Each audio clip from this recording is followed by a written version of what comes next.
The chamber floated in the darkness between stars, a massive structure of crystal and light that housed the most powerful beings in the galaxy.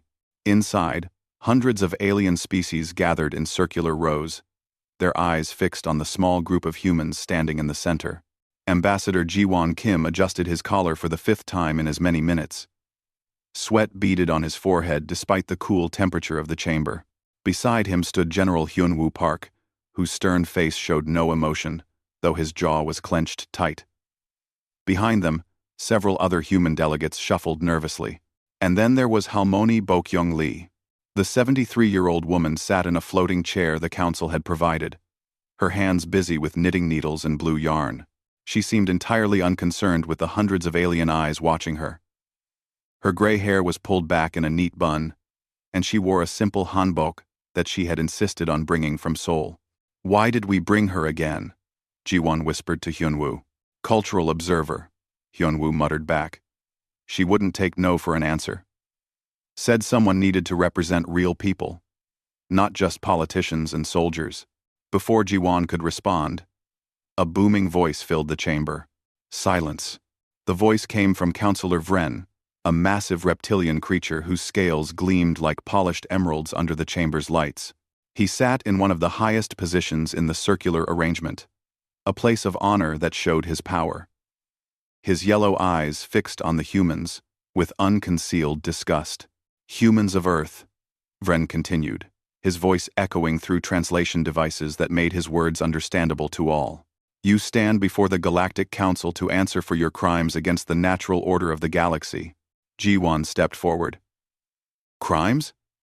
We haven't committed any crimes. We've barely left our own solar system." "Silence," Vren roared again. "You will speak only when given permission." A holographic display materialized in the center of the chamber, showing images of Earth. Ships leaving the planet, human settlements on Mars, and the moons of Jupiter. Satellites spreading through the solar system like a net. "Behold," Vren said, gesturing at the images. "A species that has existed for mere thousands of years. Yet already it spreads like a plague. You advance too quickly. You expand without permission. You refuse to acknowledge the authority of those who have ruled the stars for millions of years." "We didn't know there was anyone to ask permission from," Ji-won said, unable to stop himself. "We've been alone until 3 months ago when you first contacted us."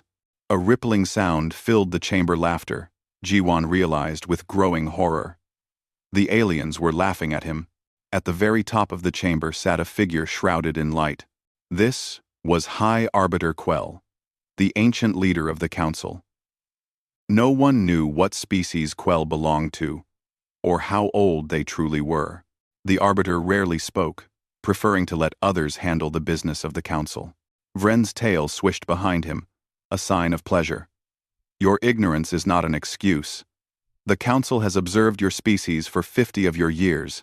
We have watched you split atoms, poison your world, and still reach for the stars with bloodied hands. You are dangerous, unstable, unworthy." General Hyunwoo stepped forward now, his military bearing evident in every movement. "Then why contact us at all? Why not leave us alone?" "Decepin," another voice spoke. This one softer. It came from Counselor Thex, a being that resembled a massive mollusk with multiple eye stalks. "Because your radio signals have been screaming into the void for a century. Because your primitive probes have begun to reach beyond your system. Because whether we wish it or not, you have announced yourselves to the galaxy. And now," Vren said, leaning forward with a predatory gleam in his eyes, "the galaxy must decide what to do with you." The holographic display changed. Now it showed human weapons, nuclear missiles, warships, soldiers. Images carefully selected to make humanity look aggressive and violent. "You are a warrior species," Vren declared. "Fractured, combative, self-destructive. Left unchecked, you will bring war to the stars. The council cannot allow this." Ji-won felt his stomach sink. "What are you saying?"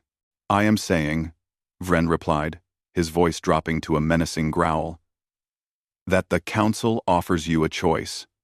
Surrender all your weapons. Submit to Council governance. Allow us to guide your development, to shape your culture, to ensure you never become a threat. Do this, and you will be allowed to exist under our protection. And if we refuse? Hyunwoo asked, though his tone suggested he already knew the answer. Vren's mouth split into what might have been a smile, revealing rows of sharp teeth. Then, you will be pacified. Your weapons will be destroyed. Your ships will be dismantled. Your planet will be placed under quarantine for the next 1,000 years until you learn your place. This is not a negotiation. This is not a discussion. This is the mercy of the Council. The chamber erupted in sounds of approval. Clicking, whistling, rumbling hundreds of alien species, voicing their agreement with Vren's ultimatum. Ji-won looked at Hyunwoo in panic. This couldn't be happening. Humanity had just learned they weren't alone in the universe, and now they were being threatened with subjugation or destruction? We need time, Ji-won said, his voice cracking slightly. Time to discuss this with our leaders. Time to— You have 72 of your hours, Vren interrupted. Return to your vessel. Contact your world. Decide. But know this, the Council's patience is not infinite. We have made this offer to 12 species before you. 3 accepted, and now thrive under our guidance. 9 refused. He paused dramatically. Over. Those 9 no longer exist. The chamber fell silent. The weight of that statement pressed down on the human delegation like a physical force. High Arbiter Quell stirred for the first time, the light around them shifting slightly. The session is concluded. The humans will deliver their answer in 72 hours. This council is adjourned.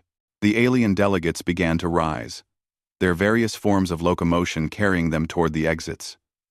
Ji-won stood frozen, his mind racing through impossible scenarios. How could they possibly respond to this? How could humanity surrender everything that made them free? But how could they fight against civilizations that had mastered star travel for millions of years? General Hyunwoo placed a hand on his shoulder. Come on. We need to get back to the ship and contact Earth immediately. As the human delegation began to move toward the exit, a voice spoke up. It was quiet, easily missed in the noise of the departing council. Excuse me, may I speak? Everyone froze. The voice had come from Halmoni Bokyung, who had set down her knitting and was now standing. One hand raised politely, like a student in a classroom.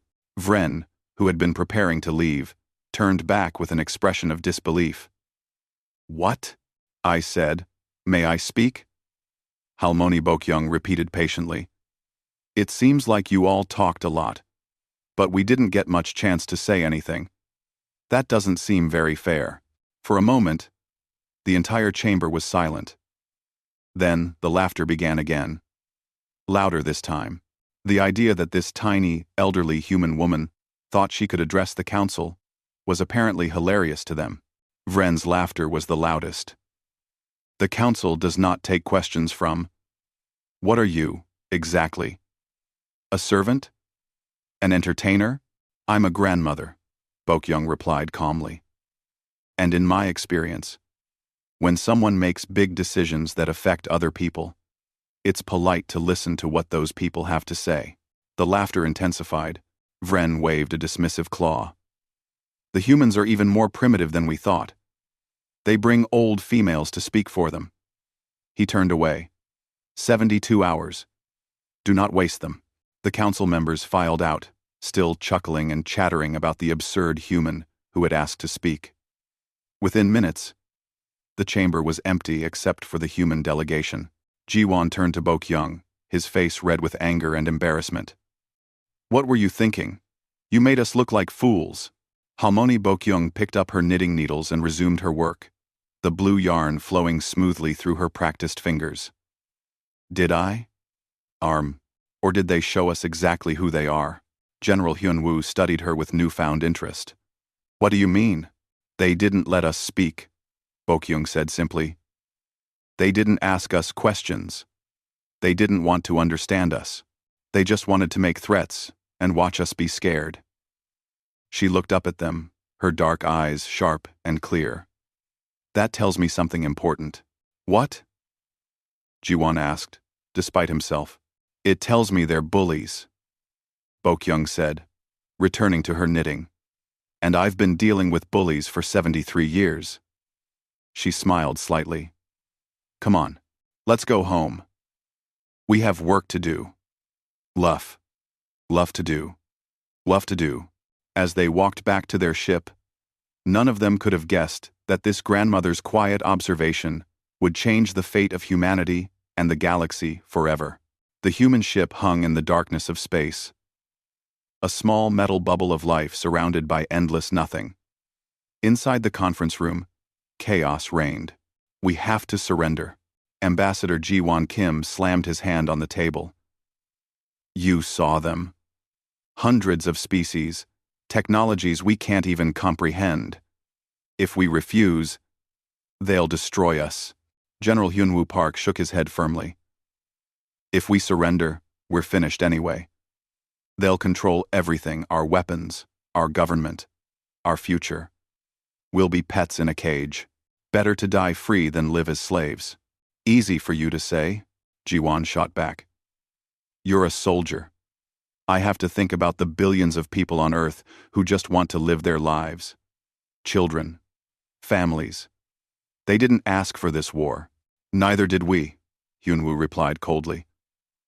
Captain Daeho Shin, the ship's commander, sat at the head of the table with his head in his hands. Around them, other delegates argued and shouted, everyone offering their opinion, no one agreeing on anything. In the corner of the room, Halmoni Bokyung sat in a comfortable chair that someone had brought for her. Her knitting needles clicked steadily, a soft rhythm beneath the chaos. Beside her sat Dr. Min Seo Choi, a xenoanthropologist who had been studying the limited information available about the Galactic Council. You're very calm, Min Seo observed quietly. Bokyung smiled. When my children were young, they would fight just like this. Screaming and crying and saying the world was ending. I learned that sometimes the best thing is to wait until they tire themselves out. This is a bit more serious than children fighting, Min Seo said, though she couldn't help but smile a little. Is it? Bokyung's needles didn't stop moving. They're scared. Fear makes people loud. But loud doesn't mean right. She glanced at Min Seo. You've been studying the council. Tell me. Min Seo pulled out her tablet, grateful to have someone actually interested in her research. Everyone else had been too panicked to listen. Well, the council has existed for over 4,000 years. They claim to represent 847 different species. That's a lot. Bokyung said. Yes, but here's the interesting part. Min Seo pulled up a chart. I've been analyzing their historical records, the ones they made public. In all that time, they've contacted 63 species that were developing space travel. And not one of them was admitted as an equal member. Every single species either surrendered and became what they call guided civilizations, or they were destroyed. There's no third option in their history. Bokyung's needles stopped. None at all? None. Min Seo leaned closer.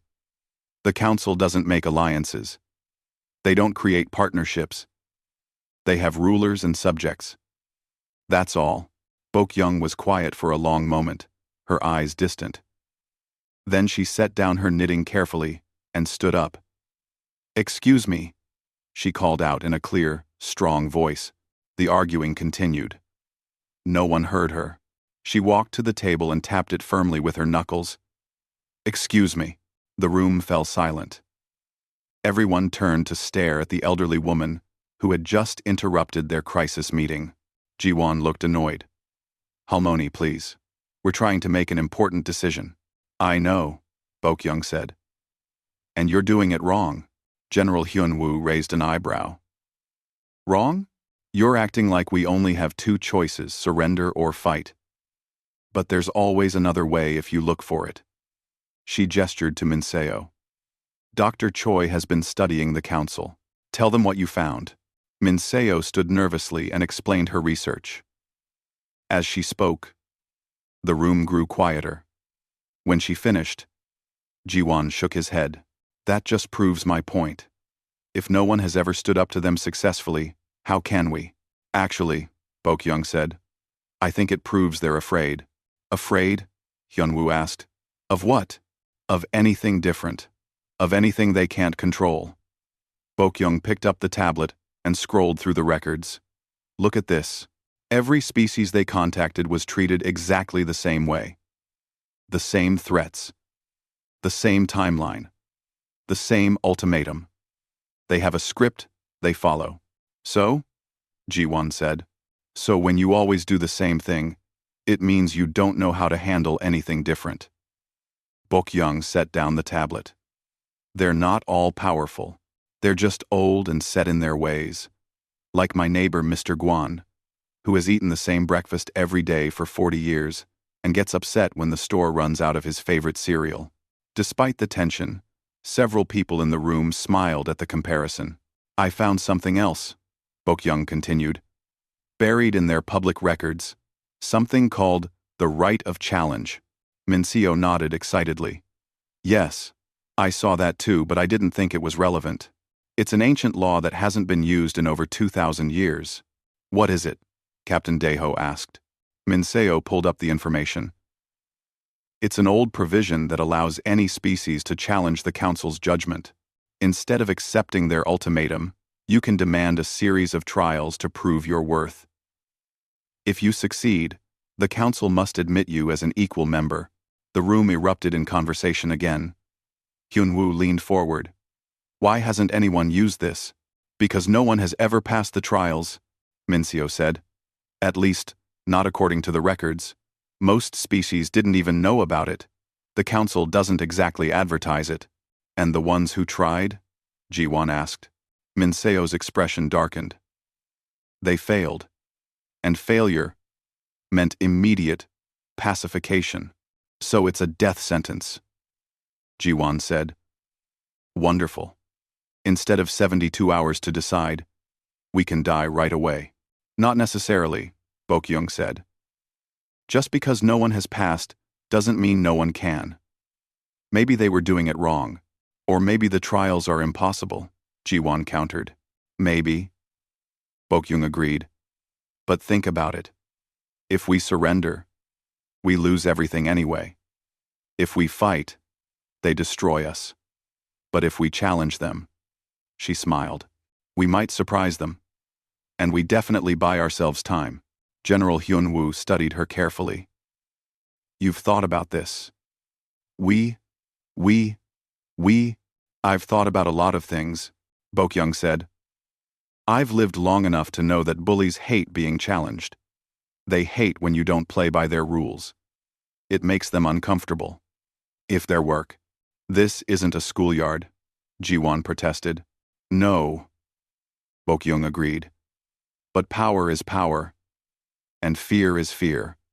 No matter where you are. She looked around the room. They want us to be afraid. They want us to feel small. That's how they control people. So, let's not give them what they want. Captain Daeho spoke up. Say we do this. Say we invoke this right of challenge. Who would be our champion? These trials sound like they need someone skilled in combat, diplomacy, science. I'll do it, Bokyung said simply. The room fell completely silent. Then everyone started talking at once. Absolutely not. You can't be serious. Halmoni, with all respect. Bokyung waited patiently for the noise to die down. When it did, she spoke calmly. Why not me? Because you're, Jiwon struggled to find polite words. These trials could involve anything, combat, survival, impossible tasks. We'd need to send our best soldiers, our smartest scientists, and they would fail. Bokyung interrupted. Because they would try to beat the Council at their own game. Strength against strength. Intelligence against intelligence. That's what everyone else did, and they all failed. Then, what would you do differently? Hyunwoo asked. He didn't sound mocking. He sounded genuinely curious. Bokyung smiled. I would be myself. I would show them something they haven't seen before. She picked up her knitting. I raised 4 children. I survived a war. I buried my husband and built a life anyway.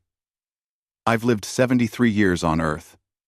And I've learned that the most important victories aren't won with weapons or computers. They're won with patience, creativity, and understanding.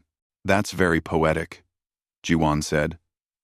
But this is reality. They'll tear you apart. Maybe, Bokyung said.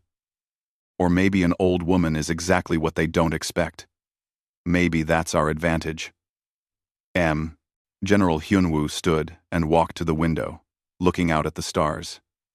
He was quiet for a long time. Finally, he turned back. I think she should do it. What? Jiwon looked at him in disbelief. Have you lost your mind?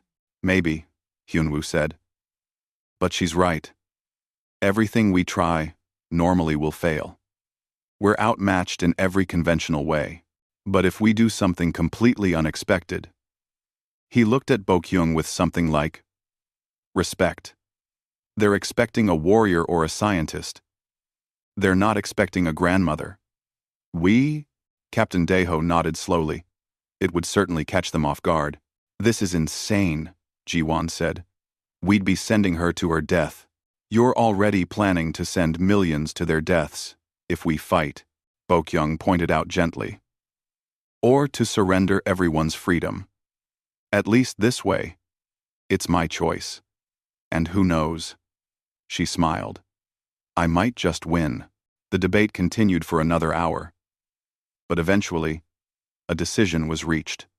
They would invoke the right of challenge. And Halmoni Bokyung Lee would be humanity's champion. As the ship prepared to return to the council chamber, Minseo approached Bokyung quietly. Bokyung looked up from her knitting. Terrified. But I've been scared before. When my husband died, I thought I couldn't go on. When the bills piled up and I didn't know how to pay them, I was scared. When my grandson got sick, I was scared. She finished a row and started another. But I kept going anyway. That's what you do. You keep going. You're very brave, Minseo said softly. No, Bokyung replied. I'm just very stubborn. There's a difference. She smiled. Now, help me find my good shoes. If I'm going to make history, I should look presentable. The council chamber was even more crowded than before. Word had spread that the humans were invoking the ancient right of challenge, and species from across the galaxy had come to watch what they assumed would be entertaining failure. Councillor Vren lounged in his seat, his reptilian features arranged in smug satisfaction.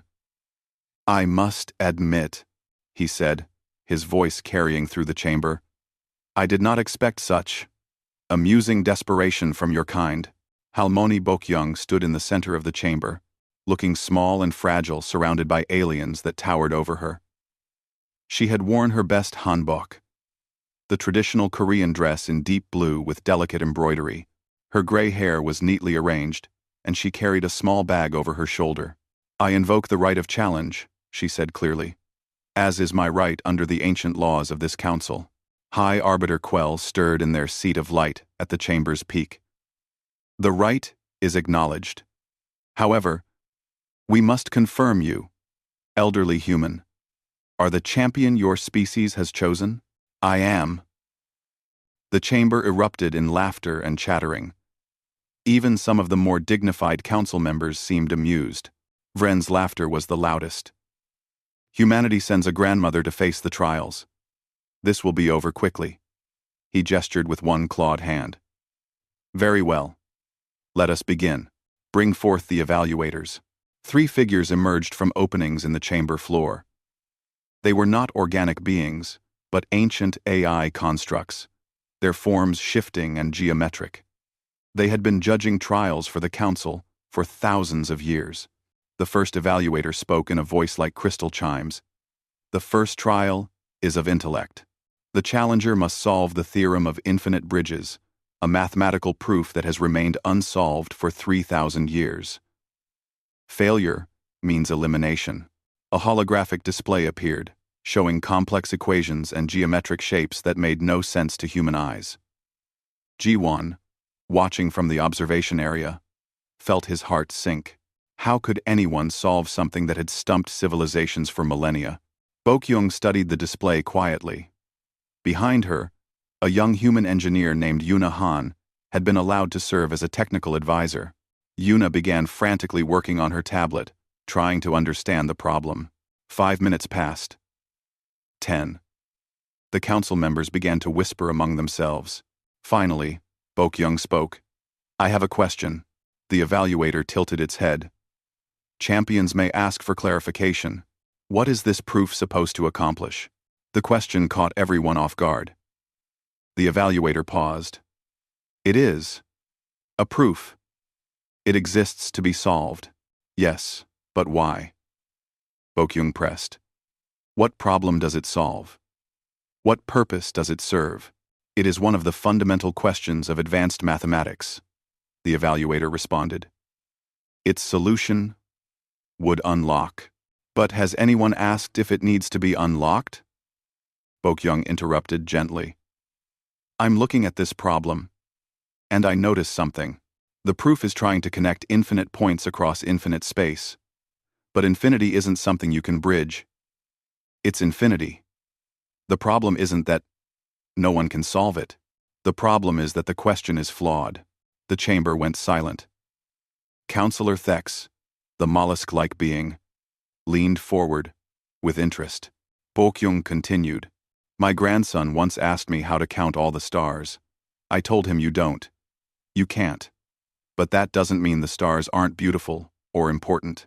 Sometimes the quest to know everything makes us miss what's actually valuable." She gestured at the equations. "This proof is trying to contain infinity, but the real question should be, what practical problem are we trying to solve that this proof was meant to address?" She walked to the display and pointed. "Here. This section shows you're trying to optimize pathways for faster-than-light travel through multiple dimensions. You don't need to solve infinite bridges. You just need to find stable paths between key points. That's a different problem entirely, and a solvable one." Yuna's eyes widened as she looked at her tablet. "She's right. If we reframe it as a network optimization problem, rather than a pure mathematical proof," she began typing rapidly. "The solution isn't elegant, but it works. It would actually improve travel efficiency by 17%.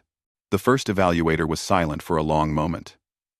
Then, "No one has ever questioned the premise of the theorem before. The solution offered is practical, functional, and achieves the underlying goal better than the theoretical proof would. This is acceptable. First trial. Passed. OP." Vren's smile faded. Murmurs of surprise rippled through the chamber. The second evaluator stepped forward. "The second trial is of survival. The challenger must survive 24 hours in the adaptive environment, a test that changes to counter any strategy. All previous challengers have failed." Bokyung was transported to a sealed chamber visible to the council through transparent walls. The environment shifted and changed before their eyes, first a frozen wasteland, then a burning desert, then a toxic swamp. Creatures emerged from nowhere, predators designed to hunt and kill. Ji-won gripped the railing of the observation area. She won't last an hour, but Halmoni Bokyung didn't run. She didn't hide. Instead, she sat down on a rock and opened her bag. The environment sent a massive wolf-like creature toward her, its jaws dripping with venom. Bokyung calmly pulled out a container of food she'd brought, rice and vegetables from the ship's kitchen. She set it on the ground in front of her. The creature stopped, confused. It circled her warily. "I know you're just doing your job," Bokyung said to it. "You must be tired, having to chase and fight all the time. Here, eat." The creature sniffed the food. Then, cautiously, it ate. When it finished, it lay down near her instead of attacking. The environment tried again, sending toxic plants that released poisonous spores, but Bokyung examined them carefully. "You're sick," she murmured. She found water and carefully tended to the plants, removing diseased portions. The plants stopped releasing poison. For 24 hours, she approached every threat with kindness and understanding. She fed the predators. She healed the sick vegetation. She treated the hostile environment like her garden back home, something to be nurtured, not fought. By the end, the adaptive environment had stopped trying to kill her. The creatures followed her around like pets. The plants bloomed around her. The second evaluator's voice was filled with something that might have been wonder. The adaptive environment has never ceased its attack before. It was designed to respond to resistance. It has no protocol for compassion. Second, trial. Passed. Now the council was no longer laughing. Counselor Bren, a massive warrior with 4 arms and skin like stone, leaned forward with intense interest. The third evaluator's voice was grave. The third trial is of combat. The challenger must face a council champion in armed combat. Victory by surrender or incapacitation. A door opened, and a massive warrior entered the combat arena. He was Vren's species. 7 feet tall, with gleaming scales and razor-sharp claws. He carried a weapon that crackled with energy. The human delegates looked horrified. General Hyunwoo's hands clenched into fists. Bokyung bowed respectfully to the warrior. Then she sat down on the floor of the arena and pulled out a small thermos from her bag. "Would you like some tea?" she asked. The warrior stopped, his weapon lowering slightly in confusion. "What?" "Tea," Bokyung repeated, pouring a cup. "I brought it from Earth. Green tea with jasmine. It's very calming." She looked up at him. "What's your name?" The warrior seemed completely thrown off balance. "I am Krell." "Hello, Krell. I'm Bokyung." She patted the ground next to her. "Please, sit. You look tired." "I am here to fight you," Krell said. But his voice was uncertain. "I know. But we have time before that, don't we? And I'm curious about you." She smiled gently. "I looked up information about your species before coming here. You're from the southern continent of your homeworld, aren't you? The military caste?" Krell slowly lowered himself to sitting, his weapon resting across his lap. "How did you know?" "Your armor markings." "I may be old, but I can still read." She offered him the tea. "Military service is hereditary. In your culture, isn't it? Your father was a warrior, and his father before him." Krell took the tea carefully, his large claws delicate around the small cup. "Yes. 5 generations. That must be heavy," Bokyung said softly. "Always having to be strong. Always having to fight. Never being allowed to choose a different path." Something shifted in Krell's expression. He sipped the tea, and his eyes widened slightly. "This is good, thank you. My daughter gave it to me before I left Earth. She said it would help me stay calm." Bokyung poured herself a cup. "Do you have children, Krell?" "2, he said quietly. "Both boys, both in warrior training." "Do they want to be warriors?" Krell was silent for a long moment. "My youngest. He likes to paint. He creates beautiful art. But that is not permitted for our caste. He must fight." Bokyung reached into her bag and pulled out a photo. "This is my grandson. He wanted to be a musician, but his father wanted him to be an engineer. They fought about it for years. Eventually, we convinced his father that happiness matters more than tradition." She showed Krell the photo, a young man holding a guitar, smiling. "He plays in a small band now. He's not famous or rich, but he's happy. And that makes me happy."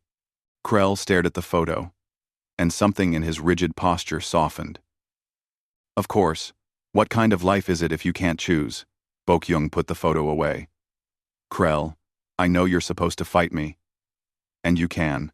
But I want you to know something first. You have a choice.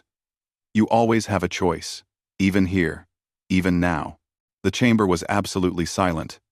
Every being watching seemed to hold their breath. Krell looked at the weapon in his lap, then at the elderly woman sitting peacefully beside him, drinking tea. Finally, he stood and walked to the center of the arena. He turned to the council. "I yield," he said clearly.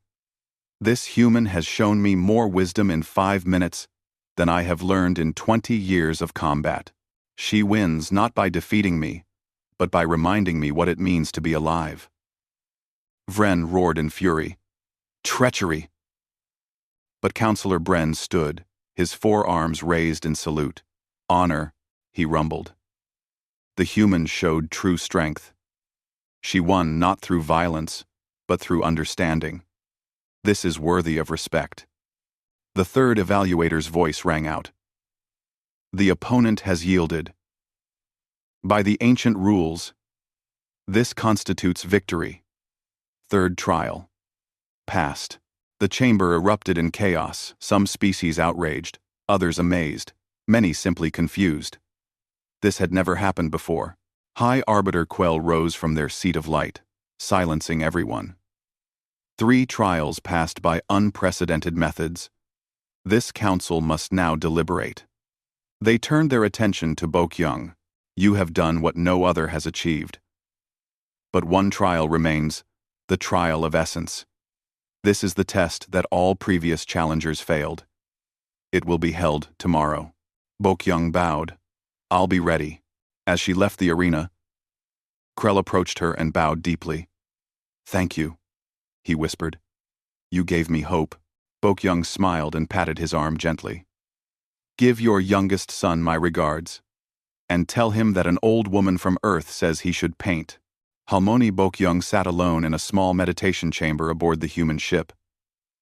The room was quiet, except for the gentle hum of the ship's engines. Tomorrow would come the final trial, and everyone knew it would be the hardest. Dr. Minseo Choi had spent all night researching the trial of essence. What she found was not encouraging. Every species that had made it this far had failed. The trial required the challenger to convince the council why their species deserved not just to survive, but to stand as equals among the stars. The previous challengers had given grand speeches about their military achievements, their technological wonders, their cultural superiority. All had been rejected. The council had heard it all before. Lieutenant Soo-Hyun Kang, General Hyun-woo's aide, brought Bokyung a cup of tea. The young woman had become an unlikely friend over the past few days. "Are you nervous?" she asked. "Very," Bokyung admitted. She was sitting with a photo album open in her lap, old pictures in worn plastic sleeves. "But I've been nervous before." Soo-Hyun sat down beside her. "What are those?" "My life," Bokyung said. Simply, she turned the pages slowly. "This is my wedding day. I was 22. My husband was 25. He was so nervous he almost dropped the rings." She smiled at the faded photograph. "This is our first apartment. It was tiny. We had to share a bathroom with 3 other families. But it was ours." More pages turned.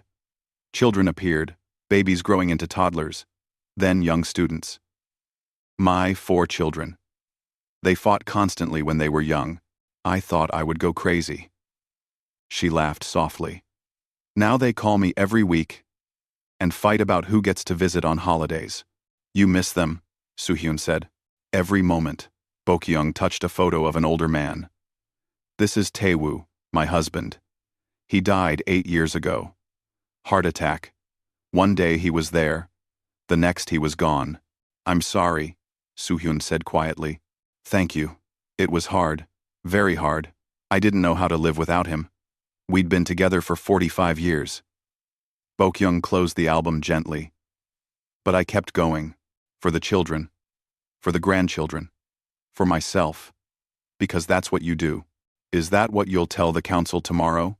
Soo-Hyun asked. "About your family?" "I don't know," Bokyung admitted.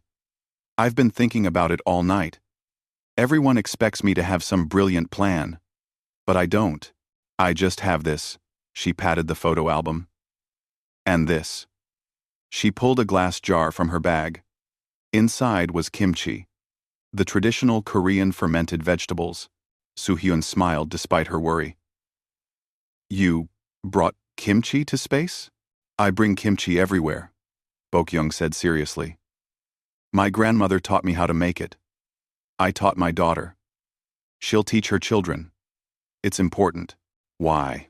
Bok-young thought about it. Because it connects us. When I make kimchi, I remember my grandmother's hands showing me how to season the cabbage. When I eat it, I remember family dinners where we'd laugh and argue and love each other. Food is memory. Memory is love. She looked at Soo-hyun. That's what I think humans are, really. We're memories and stories and love passed from person to person, generation to generation. We're not special because we're strong or smart. We're special because we remember. I hope the council understands that, Soo-hyun said. So do I, Bok-young replied. But if they don't, she shrugged. At least, I'll have tried my way. The next morning, the council chamber was packed. Every seat was filled. Species who had never attended council sessions before had come to watch. The human grandmother had surprised everyone 3 times already. What would she do for the final trial? Counselor Vren looked confident again. His species had invented the trial of essence, specifically to weed out inferior races. It was designed to be impossible. No speech, no demonstration, no argument had ever been good enough. High Arbiter Quell spoke, their voice resonating through the chamber. We come now to the trial of essence. Human champion, you must convince this council why your species deserves to be counted among us as equals. You must show us your essence, what makes humanity worthy of the stars. Bok-young walked to the center of the chamber. She carried only 2 things: her photo album and her jar of kimchi. The council waited expectantly. They had heard mighty speeches before. Claims of destiny, arguments about achievement, threats about power. Bok-young opened her photo album to the first page. This is Tae-woo, she said simply, holding up a picture of a young man in an old photograph. He was my husband. He worked in a factory making electronics. Nothing fancy. He wasn't a scientist, or a warrior, or a leader. He went to work every day, came home tired, and played with our children. When they were sick, he stayed up all night. When money was tight, he took extra shifts. She turned the page. This is our daughter, Minji. She's a teacher. She teaches 1st grade. 7-year-old children who can barely sit still. She teaches them how to read, how to share, how to be kind. It's hard work.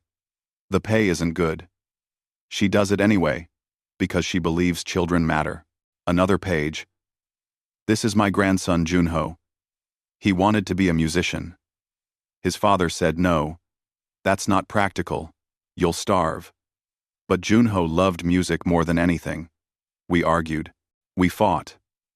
Finally, we decided that his happiness mattered more than our fears. Now, he plays guitar in a small band. He's not famous.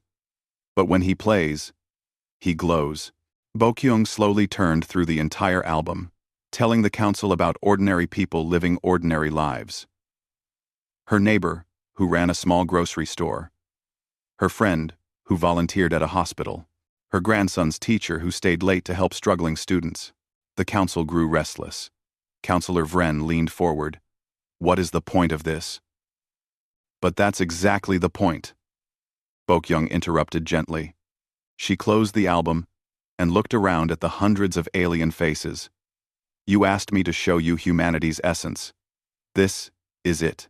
These ordinary people living ordinary lives, going to work, raising children, making mistakes, trying again, loving each other even when it's hard.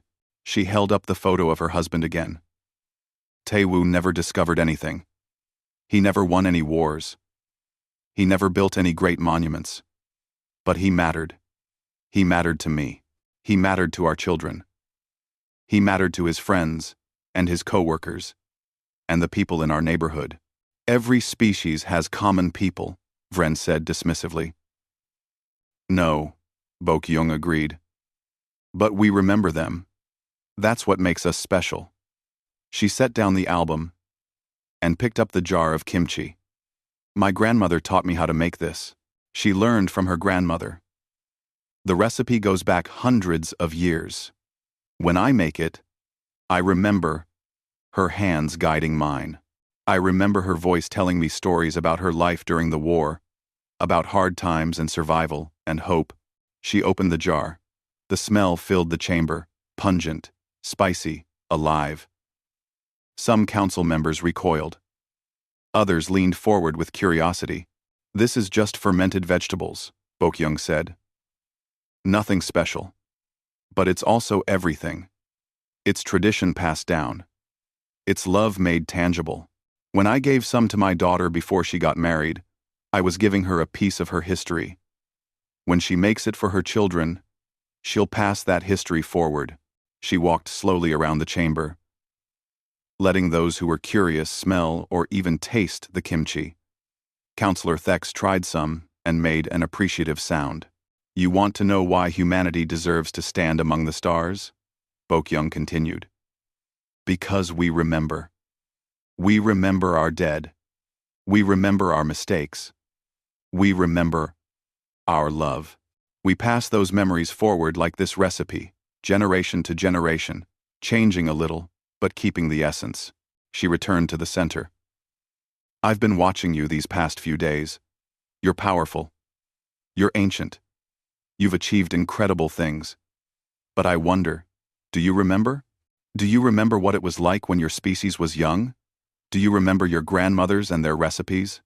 Do you remember the ordinary people who weren't heroes but who mattered anyway?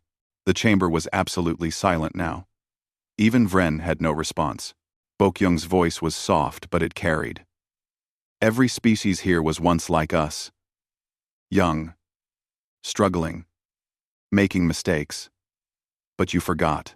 In your pursuit of power and control, you forgot what it was like to be small. You forgot that strength isn't just about weapons or technology. It's about connection, memory, hope. She looked up at High Arbiter Quell. You asked me to show you humanity's essence. Here it is. We hope. Foolishly, stubbornly, impossibly. We hope. When my husband died, I thought my life was over. But I hoped I could keep going. And I did. When humanity learned we weren't alone in the universe, we could have despaired.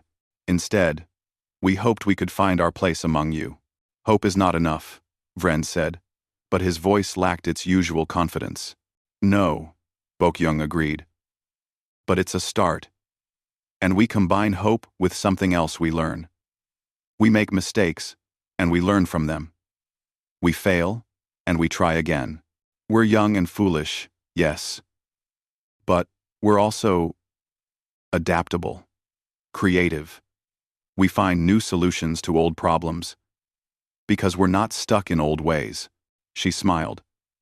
You've ruled the galaxy for thousands of years with the same rules, the same hierarchy, the same fear. Maybe humanity isn't special because we're better than you. Maybe we're special because we remember what you forgot, that every being matters. That ordinary lives have extraordinary value. That hope and memory and love are worth more than all the weapons and technology in the universe. High Arbiter Quell stood from their seat of light. For the first time, their form became partially visible, something ancient and wise beyond measure. I am old, Quell said, their voice resonating with power and sadness. Older than any species in this chamber can imagine. I have guided this council for 4,000 years, and in all that time, I have waited for someone to remind us what we lost. They descended from their high seat, approaching Bokyung directly. We were not always conquerors. Once, long ago, we were a council of equals. We shared knowledge, celebrated differences, learned from each other. But fear changed us. We began to see others as threats rather than friends. We built hierarchies to feel safe. We forgot how to hope. Quell turned to address the council. This human grandmother has passed all 4 trials not through strength or intelligence alone, but through wisdom. She has reminded us that true power lies not in dominating others, but in connecting with them. This is absurd, Vren shouted, standing. She showed us weakness, sentiment. These are not qualities of a strong species. No, Counselor Bren interrupted, his deep voice rumbling. She showed us strength we had forgotten. My people are warriors. We pride ourselves on combat prowess. But she defeated our champion without striking a blow. That is true strength. Other council members began to speak, some in support, others in opposition. The chamber descended into chaos. Finally, Quell raised a hand, and silence fell. The trial of essence has been passed. For the first time in 2,000 years, a challenger has succeeded. Humanity will be admitted to this council, not as subjects, but as equals.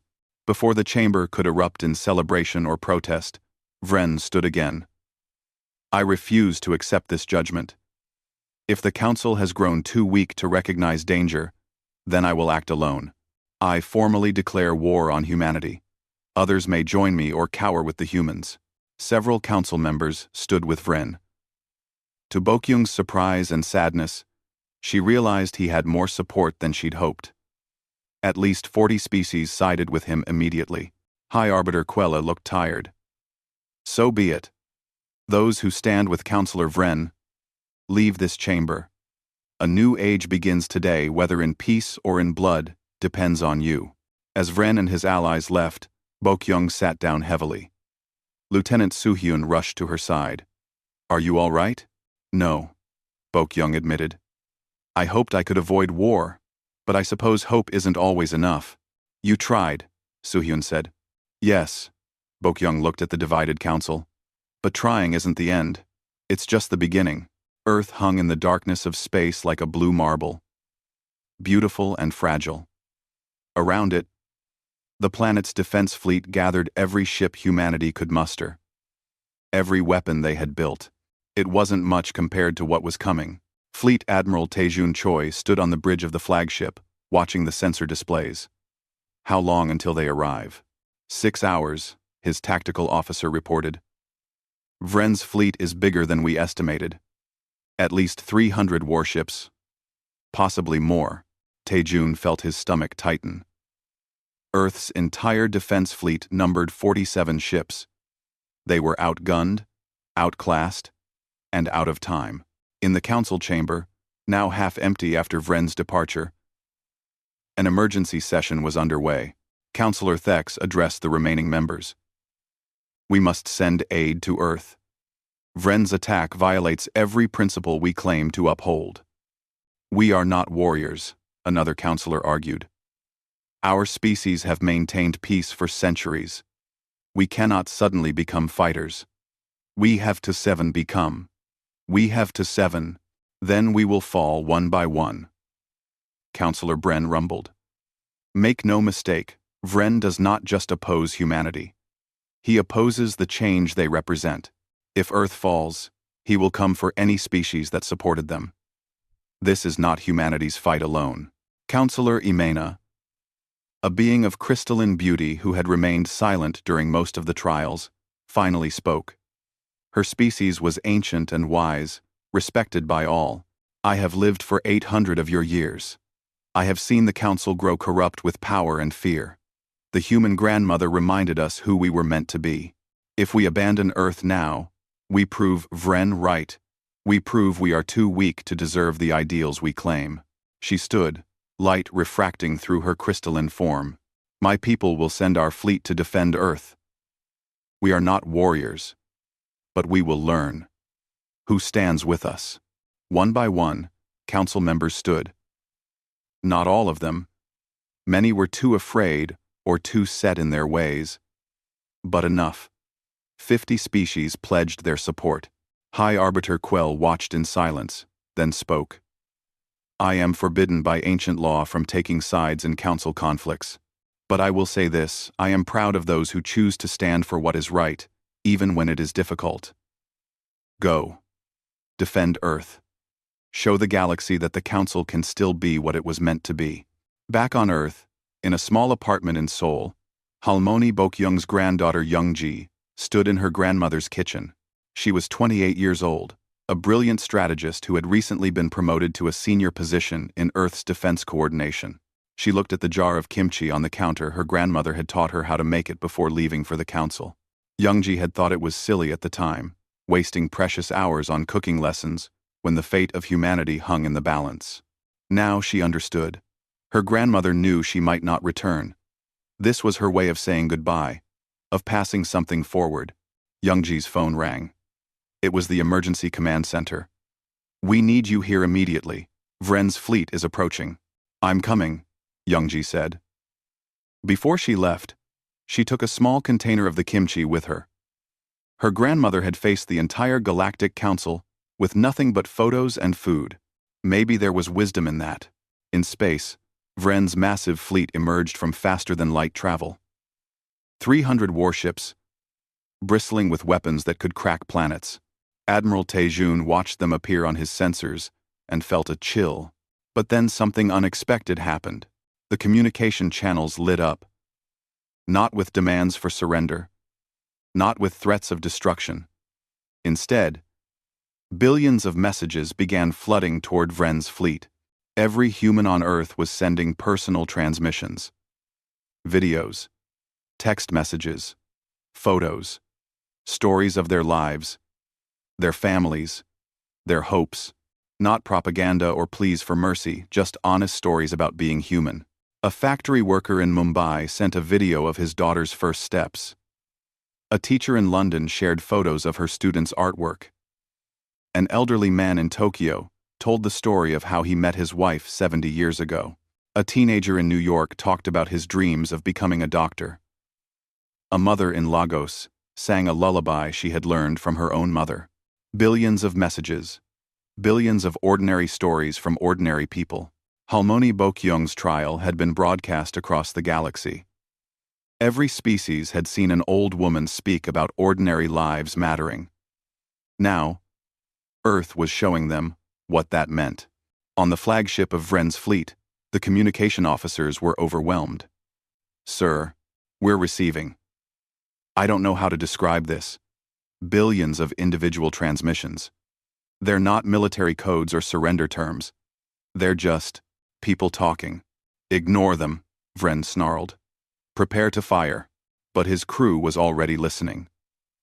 They couldn't help it. The messages were everywhere, flooding every channel, appearing on every screen. A young soldier from Vren's own species, barely more than a recruit, watched a video of a human child playing with a puppy. The child was laughing, pure joy on her face. The soldier thought of his own sister back home, wondered if she still laughed like that. Another crew member saw a video of an elderly human couple dancing in their kitchen, celebrating their 50th anniversary. He thought of the warrior code that forbade such displays of emotion. Wondered when his people had stopped dancing. The stories kept coming. Not designed to manipulate or convince, just honest glimpses into human life. The good and the bad. The triumphs and the failures. The ordinary moments that made up a life. On one ship, a crew member stood and refused to fire. Then another. Then more. The rebellion spread like wildfire through Vren's fleet. "This is madness," Vren roared. "They are the enemy. They must be destroyed." "Why?" his second-in-command asked quietly. "I've been listening to their messages. They're not so different from us. They love their families. They fear death. They hope for better days. The grandmother was right, we forgot. We forgot when we were like them." Throughout the fleet, mutinies erupted. Some ships turned away. Others held position but refused to fire. Only a fraction of Vren's original force remained loyal. And then the Allied fleet arrived. Ships from 50 different species emerged from faster-than-light travel, positioning themselves between Earth and the remaining hostile forces. They weren't as numerous as Vren's fleet had been, but they were determined. Counselor Imena's crystal ship broadcast on all frequencies. "Vren, your forces are divided. You are outnumbered. Stand down. There has been enough fear and hatred. Let us try something else. Let us try hope. Vren looked around his bridge. Most of his crew had abandoned their posts. Ships were breaking formation, fleeing, or joining the Allied forces. His Grand Armada had crumbled not through military defeat but through something he had never anticipated: compassion. He slumped in his command chair, suddenly looking very old. I don't understand. We are strong. We are powerful. Why do they follow stories from weak beings? Counselor Bren's voice came through the communication system. Because you taught them to fear. And fear makes for hollow loyalty. The humans taught them to hope. And hope is far more powerful. Stand down, Vren. Let us find a new way. Ren. A Bren. Let us find a new way. After a long silence, Vren gave the order to withdraw. His remaining ships retreated. The battle that everyone had expected never happened. On Earth, people celebrated in the streets. Youngji watched from the command center, tears streaming down her face. Her grandmother had done it, not with weapons or threats, but with truth and hope and the simple power of human connection. 3 days later, Halmoni Bokyung returned to Earth a hero. The government wanted to hold parades, give her medals, build monuments. She declined politely, but firmly. I just want to go home, she told them. I want to sleep in my own bed, cook in my own kitchen, and see my grandchildren. They built the monument anyway, a statue in the plaza outside the United Nations building. It showed an old woman sitting on a bench, knitting. Beside her was an empty seat, an invitation. The plaque at the base read, She reminded the stars how to be human. 10 years passed. Earth became a center of cultural exchange in the galaxy. Species that had never spoken to each other came to Earth to share meals, tell stories, learn about each other. The new Galactic Assembly held its sessions in orbit around Earth, a constant reminder of what the young species had taught the old. Halmoni Bokyung ran a small restaurant in Seoul. It wasn't fancy, just a few tables, simple Korean food, and an open-door policy. Aliens and humans ate together, sharing stories and laughter. Dr. Minseo Choi had written a book about human-alien relations that became required reading across the galaxy. Captain Dae Ho Shin commanded a mixed-species exploration vessel, charting new regions of space. General Hyunwoo Park retired from military service and taught ethics at the new Galactic Academy, using Bokyung's trials as case studies in creative problem-solving. Youngji became Earth's ambassador to the Galactic Assembly. She carried a small container of kimchi with her everywhere, a reminder of the lessons her grandmother had taught. And Vren, surprisingly, did not disappear in shame. Instead, he requested, and was granted permission, to work with Earth's rehabilitation programs. He spent his time helping former warriors transition to peaceful lives, teaching them that strength could take many forms. He never forgot the day his entire worldview crumbled, and he chose to learn from it rather than be destroyed by it. On a warm afternoon in Seoul, Halmoni Bokyung sat outside her restaurant, enjoying the sunshine. A young alien child, Krell's youngest son, the one who loved to paint, was with her. He was visiting Earth to study at an art school. Halmoni, the young one asked. He had learned the Korean word for grandmother. My father tells me you saved the galaxy. Is that true? Bokyung laughed softly. I didn't save anything, dear. I just reminded people of things they already knew, but had forgotten. What things? She thought about it while she watched people pass by, humans and aliens walking together, talking, laughing. A tall Grix warrior buying flowers from a human vendor. A group of human children playing with young beings from 3 different species. That every person matters, she said finally. That ordinary lives are extraordinary. That we're all connected. Even when we forget, that hope is stronger than fear. And love is stronger than hate. She smiled at the young alien. And that a good meal shared with friends can change the world. The child considered this seriously. Those seem like simple things. They are, Bokyung agreed. The most important things usually are. People just make them complicated, because simple truths are hard to remember when you're busy trying to be powerful, or important, or feared. She pulled out her knitting. She was making a small blanket now, a gift for Youngji's upcoming baby. Your father was a great warrior. But do you know what his greatest moment was? When he won a battle? No. Bokyung's needles clicked steadily. His greatest moment was when he chose not to fight. When he sat down and had tea with an old woman instead. That took more courage than any battle. The child smiled. I'm glad he did. Otherwise, I wouldn't be here. Learning to paint. Exactly. Bokyung tied off a row and started another. That's what I want people to understand. Every choice we make to be kind instead of cruel, to listen instead of judge, to hope instead of fear, those choices ripple outward. They touch people we'll never meet. They change futures we'll never see. She looked at the child. Your art will touch people someday. The beauty you create will make someone's hard day a little easier. They'll be kinder to someone else because of it, and that kindness will spread. That's how we change the world. One small act at a time. One generation to the next. Like passing down a recipe. A customer called from inside the restaurant. Bokyung set down her knitting and stood. Come on. Let's make some kimchi. I'll teach you. And someday, you can teach someone else. The child followed her inside, eager to learn. Through the window, the statue of Halmoni Bokyung was visible in the distance. A reminder of the day an old woman with nothing but photos and fermented vegetables had changed the course of galactic history, not through power or threats or superiority, but through the simple, radical act of treating others with dignity and reminding them of what they had forgotten, that they were more than their weapons and their hierarchies and their fears, that they were, all of them, people who mattered. And in the end, that was enough. That was more than enough. It was everything.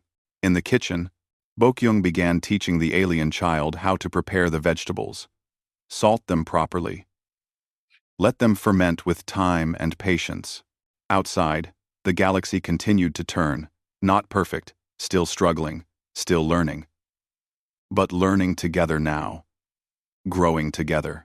All because one grandmother had stood up and reminded the powerful that ordinary people, ordinary lives, and ordinary love were the most extraordinary things in the universe. And that hope, no matter how foolish it seemed, was always worth holding on to.